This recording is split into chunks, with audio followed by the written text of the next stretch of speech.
मला असं समजलंय मीडियाच्या माध्यमातून का बच्चू कडूची वर्णी लागणार आणि ते विधान परिषदेवर आमदार होणार। आता मी काही एका जातीचा माणूस नाही, एका धर्माचा नाही, एका झेंड्याचा नाही, एका रंगाचा नाही। मी शेतकरी, शेतमजूर, दिव्यांगाचा आवाज उठवणारा एक कार्यकर्ता आहे। कदाचित शिंदे साहेबांना हा निर्णय घेतला तर दिव्यांगाचा, शेतकऱ्याचा, मजुरांचा सन्मान होईल आणि बगर जातीचे माणसं कोणी घेत नाही। तुम्हाला माहित आहे आजकालचं राजकारण विकासापेक्षा जाती धर्मावर आहे। लोक मेंढरासारखे जातात जाती धर्माच्या नावावर। आम्ही मुद्द्याची लढाई लढणारे माणसं आहे। कदाचित आमचा विचार झाला तर आमचे काही मुद्दे आहेत, आम्ही आमदारकीसाठी जाणार का, तर बिलकुल नाही।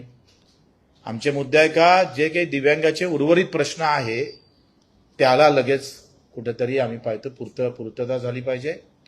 त्यांची कर्जमाफी आहे, दिव्यांग बांधवाची पगाराची वाढ आहे, इतर काही महत्त्वाचे घरकुलाचे मुद्दे आहे।